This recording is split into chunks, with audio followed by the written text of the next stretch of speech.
Estamos hoy haciendo un programa, una huella del caracol, que es una huella latinoamericana, una huella que va por toda la patria grande y llega hasta El Salvador. Y nos comunicamos con Alfredo Bonilla, que es abogado del Movimiento de Derechos Humanos de El Salvador, abogado salvadoreño. Él nos va a hablar de la lucha que llevan adelante para que se deje atrás la ley de amnistía que está vigente en aquel país y se avance en el juzgamiento a los responsables del conflicto armado de El Salvador. Vamos a escuchar el audio que refleja parte de la charla que mantuvimos con Alfredo.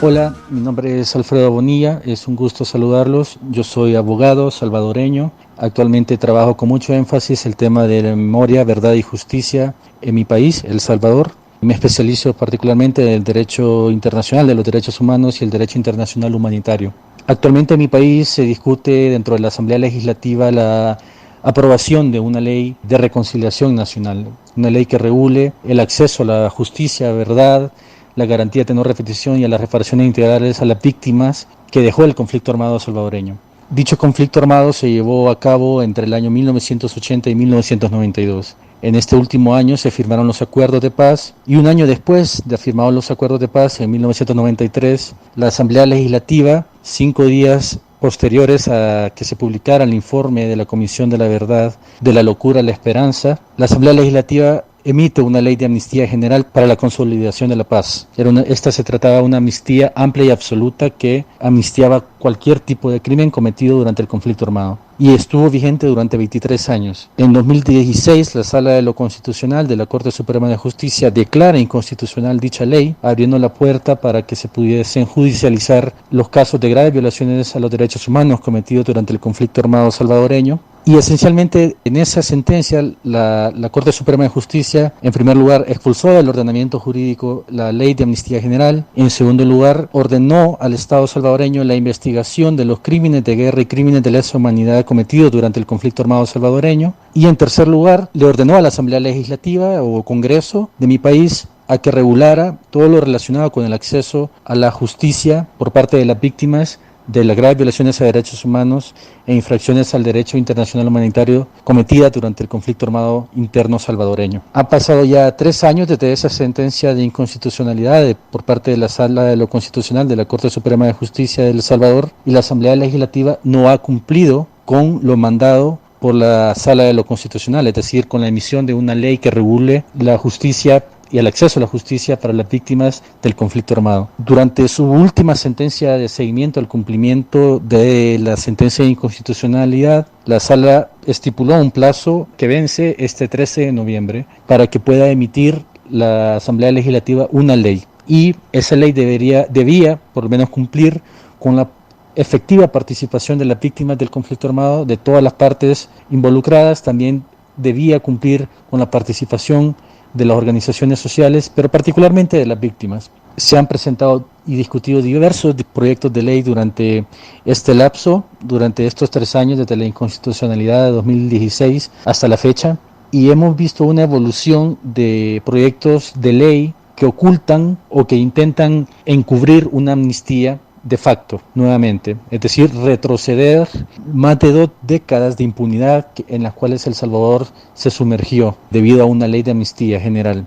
Después de iniciar el conflicto en 1980 en El Salvador y hasta la fecha, el país sigue hundido en una grave crisis de violencia social, sigue hundido en una grave crisis migratoria y sigue hundido en una grave crisis de impunidad de delitos del presente.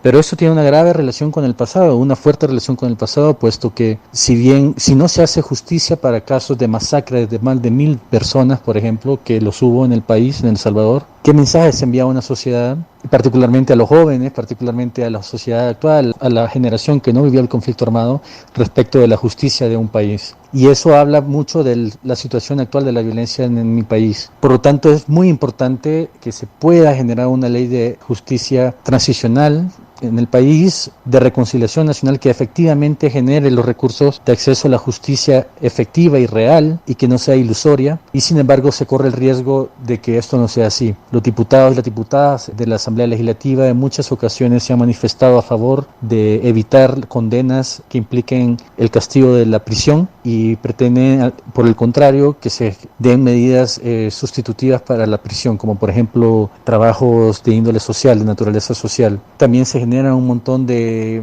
trampas, a mi juicio, jurídicas dentro de los proyectos de ley que posibilitan la arbitrariedad judicial, la arbitrariedad también del Ministerio Público para juzgar y investigar a los criminales y perpetradores de graves crímenes internacionales durante el conflicto armado. Es muy grave lo que está viviendo El Salvador actualmente si esta ley se llega a aprobar, puesto que perpetuaría aún más la impunidad del pasado del conflicto armado, dejando rezagado a una gran parte de la población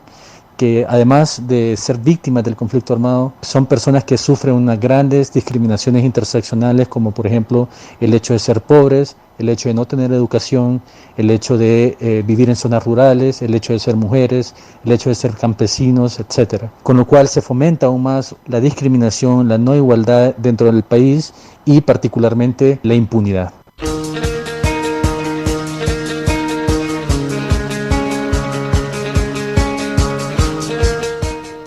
Escuchábamos entonces este audio que nos dejaba Alfredo Bonilla, un abogado salvadoreño que nos contaba la lucha que están llevando adelante entonces en ese país centroamericano.